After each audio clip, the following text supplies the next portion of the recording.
êtes nombreux à nous suivre à travers le monde. Merci de nous recevoir chez vous pour ce journal des 19 h sur la radio-télévision nationale congolaise. Mesdames et messieurs, bonsoir. Tout de suite, voici le titre. La hausse de prix de taxes de parking de véhicules dans la chefferie de Bouicha impacte sur la vie économique de la population de cette partie de la province du Nord Kivu. Cette population est déjà victime de guerres initiées par de forces négatives.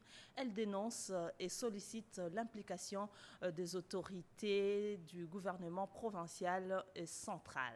Le chef de l'État a présidé la 53e réunion du Conseil des ministres. Dans quelques heures, vous suivrez sur nos antennes de la RTNC l'intégralité du compte rendu avec le porte-parole du gouvernement. Bienvenue à tous dans ces 19 heures. Après sa participation au forum Indaba en Afrique du Sud, le Premier ministre Jean-Michel Samaloukonde a reçu les députés provinciaux de Lualaba qui ont présenté leurs desiderata dans le fonctionnement de cette institution. D'autres activités déployées par le Premier ministre dans ce reportage de Pati Tondouangou et Bienvenue Loussala. Séduite par les discours du Premier ministre sur la tribune de la conférence minière internationale d'Indaba 2022, où Jean-Michel Samaloukonde King a insisté sur l'importance de la transparence dans des industries extractives des minéraux en République démocratique du Congo, l'ITI International compte poursuivre son partenariat avec celle de la République démocratique du Congo, veut exprimer au chef du gouvernement Jean-Michel Samaloukonde King qui a eu une séance de travail à Cape Town avec sa délégation. Les échanges ont été très constructifs. Nous avons été rassurés sur l'engagement du gouvernement à continuer à soutenir l'ITIE dans de nombreux domaines, que ce soit la transparence des contrats, la propriété réelle, la divulgation systématique des données. Alors la validation de la RDC est en cours, mais bien sûr cette validation sera extrêmement importante pour définir le cours des actions à effectuer afin de continuer à mettre en œuvre pleinement la norme ITIE dans toutes les exigences. Dans un autre décor, la délégation des députés provinciaux de Lualaba ont profité de la présence du chef du gouvernement à la conférence minière d'Indaba pour plaider pour la cause de sa province. Nous avons parlé de plusieurs questions qui intéressent la vie des populations de la province du Lualaba. C'est notamment la réhabilitation de la SNCC, de la Gécamine, Simancat et éventuellement Kisenge Manganèse. Nous avons voulu que la sous-traitance soit effective conformément à la loi sur la sous-traitance parce que nous avons trouvé que la population est en train de se plaindre. Il n'y a pas de boulot pour les enfants parce que les sociétés ne veulent pas employer les nationaux. Cette délégation a en outre souhaité l'implication du Premier ministre et chef du gouvernement Jean-Michel Samaloukonde King dans la lutte contre la fraude douanière dans la province du Lualaba. Il faut sécuriser, il faut renforcer le service de sécurité et de défense avec de moyens importants pour sécuriser totalement le territoire de Mahagi. Recommandation de forces vives du territoire de Mahagi dans la province de l'Ituri à l'issue d'un atelier de 4 jours sur la validation d'un plan sécurisé de ces territoires. C'est le Mani Junior de la RTNC Ituri nous en parle. Les forces vives du territoire de Mahagi appellent le gouvernement à renforcer le service de défense et de sécurité avec des moyens conséquents pour la stabilisation non seulement de ces territoires, mais aussi de l'ensemble de la province de l'Ituri. C'est l'une des recommandations ici d'un atelier de 4 jours tenu à Mahagi par le gouvernement provincial militaire de l'Ituri en collaboration avec le consortium VNG International et Cordet avec l'appui financier du Royaume des Pays-Bas dans son projet Ensemble pour la sécurité et la paix à l'est de la RDC. Nous recommandons au gouvernement central de doter les forces de défense et de l'ordre des moyens nécessaires et conséquents pouvant leur permettre d'éradiquer dans un bref délai ces forces négatives pour que les fils et filles du territoire de Mahagi retrouvent la paix. Jean-Paul Soroba, coordonnateur de VNG International en Ituri, parle de l'importance de ces plans d'action sécurisés de Mahagi validés. L'administrateur du territoire assistant de Mahagi, le colonel Claude Kalala, qui a clôturé ses assises, attend voir les participants être les ambassadeurs de la paix dans leurs entités respectives. Le programme de développement de 145 territoires devait être approprié et intégré par tous les Congolais pour la conscientisation de la population de l'Équateur. La ministre auprès le président de la République, Nana Manouanina, était en face des élites de Mbandaka. Elle a expliqué le rôle des élites dans la cohésion et l'unité nationale, approbation et accompagnement au cours d'une conférence débat. Jacques Kabwaba pour le commentaire. Ce contact direct entre la ministre Pré, le président de la République, et les étudiants de la ville de Mbandaka a permis une compréhension exacte sur les biens fondés de la vision du chef de l'État pour le développement de la République démocratique du Congo. Au cours de ces forums intellectuels, les étudiants ont été édifiés à travers un thème de qualité, le rôle des élites dans la cohésion et l'unité nationale, appropriation et accompagnement du programme de développement communautaire intégré des 145 territoires. Un bon pédagogue, professeur, Nana Manouanina a éveillé la conscience de ces intellectuels sur l'importance de vouloir vivre et faire ensemble, gage de la cohésion et l'unité nationale pour le développement communautaire intégré des 145 territoires. Aujourd'hui, nous disons tous que nos provinces ont été abandonnées depuis plus de 30 ans. Depuis plus de 30 ans. Et c'est pour la première fois qu'un président de la République s'est dit le développement doit commencer à la base. Il faut un projet qui soit réalisé à la base, qui travaille avec les gens de là, qui donne la chance à la population. C'est là où nous exhortons la crème intellectuelle de pouvoir s'approprier d'abord le projet et de pouvoir accompagner le projet. Et en rapport avec les élections qui se préparent en 2023, il faut revoir la cartographie électorale de l'ensemble du pays et la CENI s'y met. Maître Fabien Matondo a été dépêché à Tchouapa pour ce travail et son rapport de mission a été présenté à sa hiérarchie au cours d'une réunion de sécurité, nous dit Rodépanda dans ses reportages. Aux Congolaises et Congolais de participer aux bonnes élections prochaines de 2023, la Commission électorale nationale indépendante, la CENI, a commencé à revoir la cartographie opérationnelle à travers tous les pays. Les experts et membres de bureau sont en mission pour visiter et faire un état des lieux dans chaque province. Dans la Tchouapa et Kinshasa, Maître Fabien Boko-Matondo, membre de la plénière, a été choisi pour cette supervision.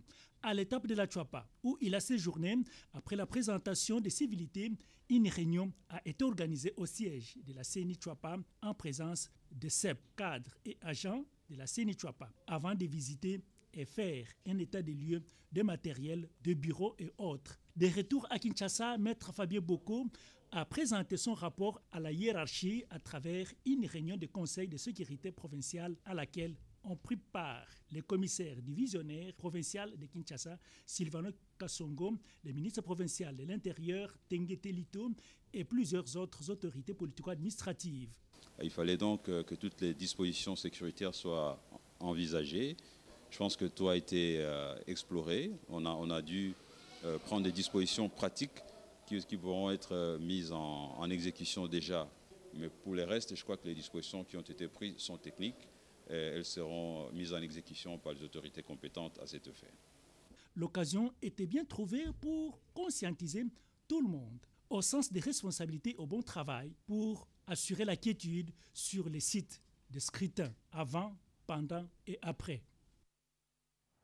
La vulgarisation de la loi des finances, présentation de la circulaire, ce sujet était la raison de la ronde dans plusieurs provinces par la délégation des conseillers du ministre d'État en charge du budget, programmation et de suivi du budget de l'État, exercice 2021. Diane Balaka nous en parle dans ce reportage.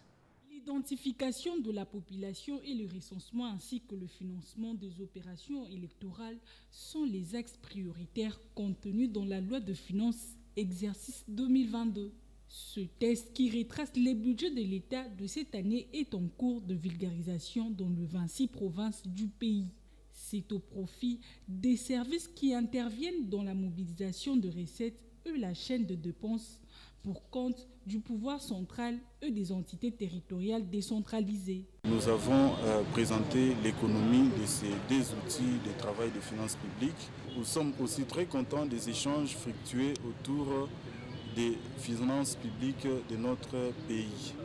Donc nous pouvons dire que ça a été une réussite pour nous. Plusieurs innovations ont été faites, tant dans la loi des finances que dans la circulaire. Et il était plus qu'impérieux de venir nous enquérir, de les entendre, d'écouter leurs préoccupations, que nous avons pris en considération. À l'étape du Lualaba, le chef de division en charge de cadrage et synthèse budgétaire, la loi de finances est évaluée à 10 milliards.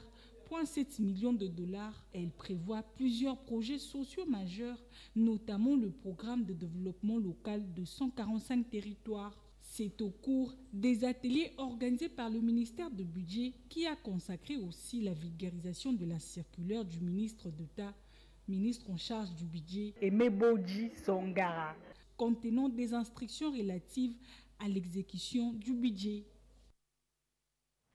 2 kits informatiques ont été remis ce matin à Kikwit au collège Sadisana par le haut représentant du chef de l'État au mécanisme de suivi pour subvenir à la gratuité de l'enseignement et numériser les écoles du Grand Bandundu. Pour le coordonnateur de cette structure, Claude Ibalankin, ce geste rentre dans la vision du chef de l'État dans le cadre de la réforme du secteur de l'enseignement. Notre envoyé spécial à Kikwit, Robert Ndaye-Chisansé. 65, les collèges Sadisana en plein centre-ville de Kikwit forment des hommes et femmes qui, partout dans le monde, mettent leur formation d'excellence au service de tous. En plus de l'éducation de base, les collèges Sadisana comptent dans son complexe les sections scientifiques, maths, physique et biochimie. Ce vendredi 13 mai 2022, en mission de sensibilisation de la population pour l'accueil dans le prochain jour du président de la République, Félix-Antoine Tshisekedi Tshilombo, le haut représentant du chef de l'État au mécanisme national de suivi de la CORCAD, Claude Ibalanki Kolomba, a visité ces collèges d'excellence. Tout est parti du laboratoire, la salle informatique et les bureaux du père Bonani. C'est pour soutenir les réformes amorcées par le chef de l'État, Félix-Antoine Tshisekedi Tshilombo, dans le domaine de l'éducation et soutenir la gratuité de l'enseignement que les fils du terroir a remis un lot important du matériel informatique et plusieurs tablettes, dont remis au nom du président de la République, Félix-Antoine Tshisekedi Tshilombo. L'acte que nous avons posé, c'est pour les accompagner davantage selon la vision du chef de l'État. Il y a la gratuité de l'enseignement. Et nous sommes dans l'obligation d'accompagner ces mesures. Il y a aussi d'autres mesures que le chef de l'État a prises, comme la création du ministère numérique. Et cet acte, à travers ces tablettes, c'est pour aider les corps enseignants, les élèves, à améliorer la qualité de l'éducation telle que voulue par l'autorité suprême. Pour les bénéficiaires, c'est une joie immense de voir un digne fils penser aux élèves qui aspirent à l'excellence, car la technologie est une voie obligée pour le développement de l'espace Grand Bandundu. Un autre geste de cœur qui restera longtemps gravé dans la mémoire collective de fils et filles du Grand Bandundu, c'est la libération de plusieurs femmes bloquées à l'hôpital général de référence de Kikwit pour non-paiement des factures de maternité. Dans sa générosité légendaire, Claude Ibalanki Kolomba a payé cash pour la libération de ces femmes, dont l'une d'entre elles avait perdu son mari peu avant son accouchement. Kikwit a dit oui au président de la République. Kikwit est derrière Félix-Antoine Tshisekedi Tshilombo à travers son envoyé spécial Claude Ibalanki Kolomba.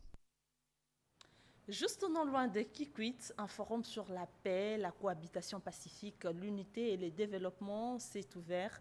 C'est à Chikapa, dans la province du Kasaï. La cérémonie d'ouverture a été présidée par le ministre de la Jeunesse, Yves Nkulu. Reportage. National de la jeunesse, initiation à la nouvelle citoyenneté, Yves Boukoulou est arrivé à Chikapa, chef-lieu de la province du Kasaï. Il a été accueilli au péage de Kachongo par le vice-gouverneur Gaston Kolechumanga, la ministre provinciale en charge de la jeunesse, Denise Moulouka Mouhandi. Accompagné d'une forte foule immense, le ministre national a été conduit au gouvernorat du Kasaï, d'où il a été reçu par le gouverneur de province, Dieudonné Piemé Toute-Côte, pour la présentation des civilités. Dans la soirée, Yves Boukoulou a procédé au lancement officiel du Forum des jeunes sur la paix, la coexistence pacifique et le développement durable dans la province du Kasaï. Prenant la parole, la ministre provinciale ayant la jeunesse dans ses attributions a remercié le ministre national pour sa visite à Tshikapa. Denise Moulouka a présenté en même temps les difficultés qu'éprouve le jeune Kassaïen. Vous avez aujourd'hui une jeunesse résiliente, active et prête à participer à l'œuvre de la construction de la paix, facteur essentiel pour le développement d'une entité. Mais cette jeunesse fait malheureusement face à plusieurs défis auxquels nous devons prêter une attention soutenue. Yves Boukoul évite par ailleurs le jeune de s'investir dans la création des projets d'entrepreneuriat pour le développement du Kasaï peu avant de lancer officiellement le début de ces forums. Le travaux de réhabilitation de la route provinciale 10-035 du Nord Kivu vont bientôt commencer. C'est l'Office de route qui va réaliser ce travail financé par le Fonds national d'entretien routier. Un tronçon de 63 km compris entre Kiwanja et Ishasha. Ces travaux se feront dans un délai de 30 jours. Le général Constant Dima, gouverneur militaire de la province du Nord Kivu, qui est son conseiller principal en charge de la reconstruction, Maître David Kamoua Moussoubao, a procédé au lancement des travaux de réhabilitation sur l'axe routier Kiwanja-Ishasha, long de 63 km, le mardi 3 mai 2022 à Kisharo, dans le territoire de Rutshuru. Vous savez, cette route de Ishasha-Kiwanja est une route d'intérêt très capital, non seulement pour l'économie de notre province, mais également pour des réseaux sécuritaires et des opérations. Cette route est entretenue, nous allons accroître notre économie puisque les véhicules qui viennent de l'Ouganda passent par-ci vers Goma. Avec le plaidoyer du gouverneur militaire, le financement du FONER et l'impulsion du chef de l'État, son Excellence Félix-Antoine Tshisekedi Tshilombo, président de la République démocratique du Congo, cette route présentant une dégradation très avancée aura comme urgence la suppression des grands bourbiers sur 17 km du PK8 au PK30, les reprofilages avec apport de matériaux du PK40 au PK63, les reprofilages avec apport du matériau du PK0 au PK8 plus 800. Il est à noter l'urgence des travaux d'assainissement qui restent en attente, a signifié l'autorité provinciale de l'Office des routes Nord Kivu ad intérim, l'ingénieur Papi Minga. Faisant d'une pierre deux coups, la délégation a visité les chantiers du bureau de l'Office des routes et au niveau même de Kiwanja. Toujours au Nord Kivu, cette fois-ci dans la chefferie de Bouicha, la hausse de prix de taxes au parking de véhicules fait monter les opérateurs économiques au créneau. Cette population déjà victime de guerre du M23 et autres groupes armés sollicite l'implication non seulement du chef de l'État, mais aussi le gouvernement sur la révision de prix qui impacte la vie économique de cette population. Images et commentaires.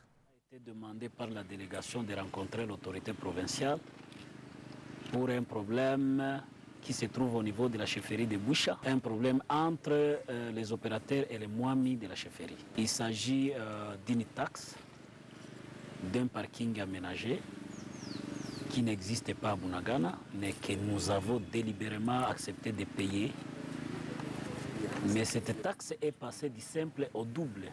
L'autorité vient de promettre de s'investir dans ce dossier.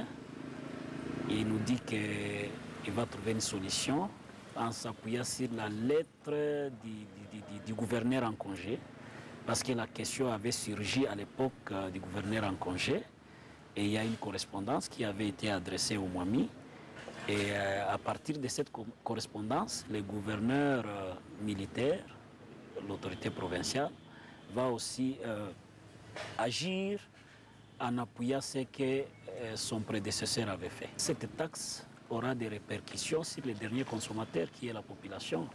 Et voilà pourquoi nous, en tant qu'opérateurs politiques, nous sommes là pour aussi faire un plaidoyer dans ce sens-là. La taxe est passée du simple au double. Ça dépend de la catégorie du véhicule. Après le tremblement des terres, les éboulements qu'a connu les Sud Kivu dernièrement, les tronçons routiers Saké-Minova connaissent une sécheresse dans sa fréquentation. Aujourd'hui, le trafic reprend timidement. Un constat de nos reporters de la RTNC Bukavu, Pascal Mouini Massimango et Betty Mboula étaient sur le terrain. situation est perturbée il y a une semaine entre Minova au sud Kivu et Sake dans le nord Kivu suite à la catastrophe naturelle provoquée par le eau de pluie qui s'est abattu sur la majeure partie des territoires de Calais et Massissi. La chaussée est charriée par la boue et d'autres matières solides sur 3 tronçons routiers, notamment entre Sake et Bouékrimana, à l'endroit communément appelé base, où 900 mètres de la chaussée sont envahis. À cet endroit, la rivière Ngeriko avait été inondée et a déversé la boue, mais aussi les débordements des eaux du lac Kivu ont envahi la chaussée. En attendant l'intervention du gouvernement central, l'Office de route Nord Kivu fait des travaux d'urgence avec des financements du gouvernement provincial en collaboration avec les collectifs des transporteurs des Massissi, Coatramad en sigle. Les usagers ainsi que les passagers de la route Goma, Minova, Bukavu s'interrogent pourquoi les travaux de modernisation de cette route traînent au moment où le chef de l'État, Félix-Antoine Tshisekedi Tshilombo, avait déjà annoncé ces derniers lancent un SOS aux autorités des deux provinces ainsi qu'au gouvernement central pour que les travaux commencent. La délégation de l'entreprise internationale Burmeister et Partenaires qui exécutera les travaux avec le financement du Global Hydro à travers l'ONG ICOPT, M. Roger Kitoka Omasubu, représentant PIBP RDC, accompagné du DG de l'ICOPT, ingénieur Papi Mombere Kassiuva, souhaite voir la matérialisation de la modernisation de cette route en standard international. Dans le cadre de partage d'expériences, une délégation des députés provinciaux de Kinshasa est allée dans les Hautes-Ouélé. Après leurs échanges avec le gouverneur, ces derniers ont signé un accord de jumelage entre les deux provinces. C'est avant de s'envoler pour le territoire de Ouacha. De ces rapports finaux qui sanctionnent la fin des missions de jumelage des élus provinciaux de Kinshasa à Isiro, avec la province du Haut-Ouélé. Pendant son séjour dans les Hauts-Ouélé, la délégation haute a successivement tenu des séances de travail avec leurs estimés collègues de la place ainsi qu'avec le gouvernement provincial du Haut-Ouélé. Tablant sur l'actualité mondiale axée sur la gestion de l'environnement, des échanges fructueux ont également exploité les questions suivantes. La stabilité des institutions provinciales, le fonctionnement politique et administratif de leurs institutions serres, les initiatives de développement de leurs entités respectives dans les différents secteurs, le suivi de l'atelier sur le programme de développement local de 145 territoires.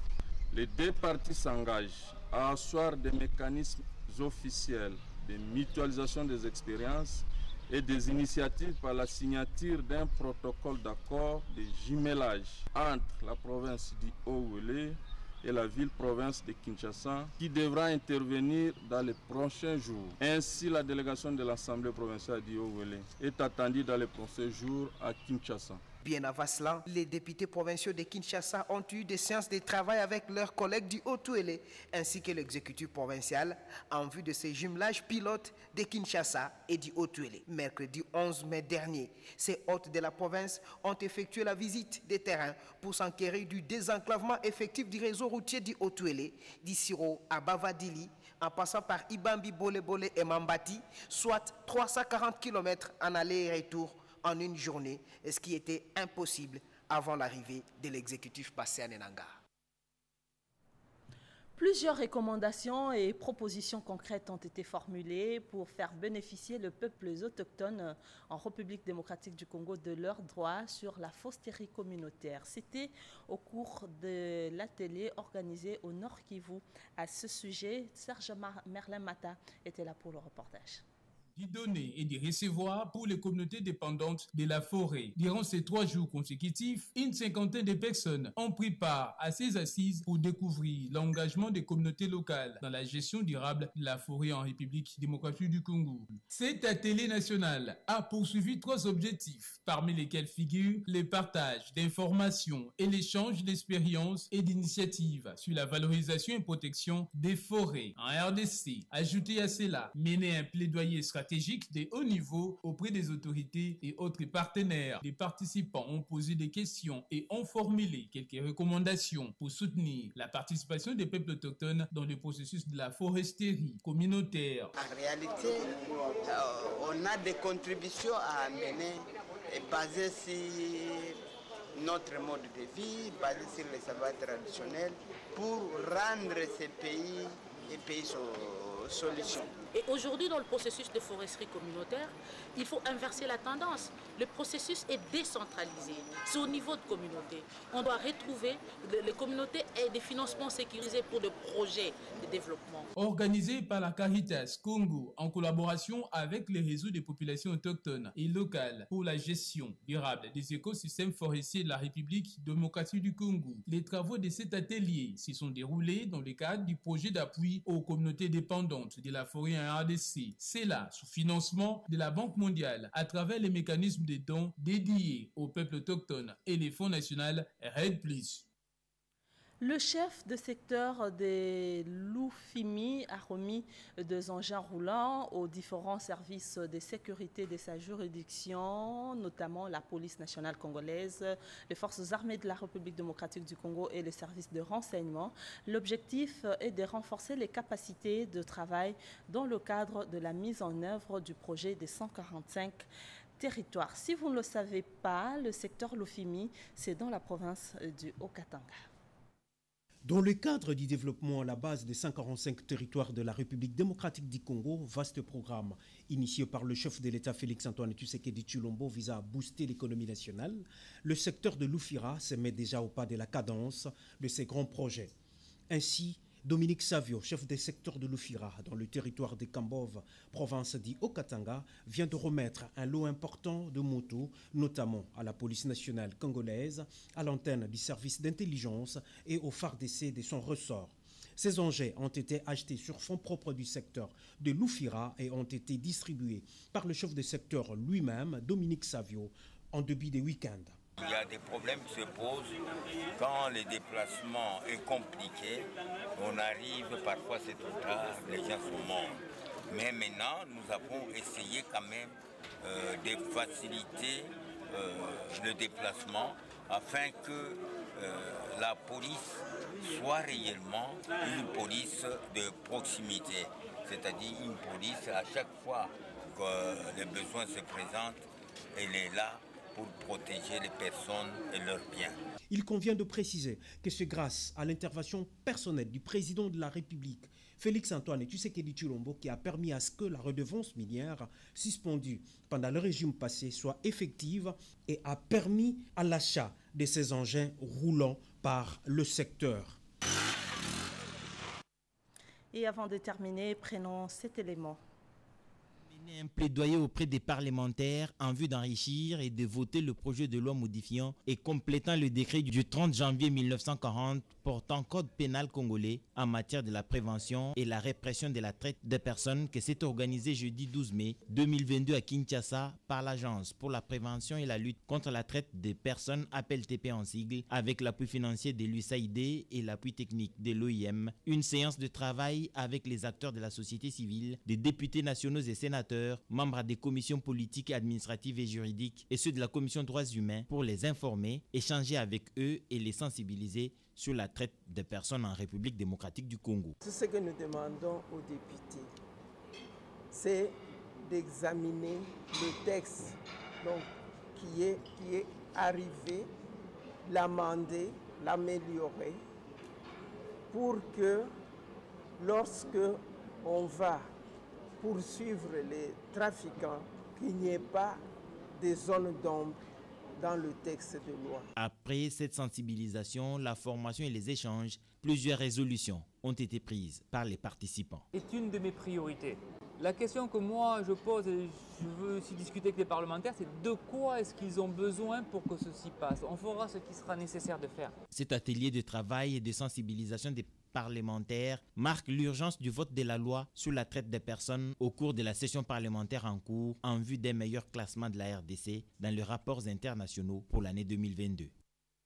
Voilà, c'était donc là l'essentiel du journal de ce soir.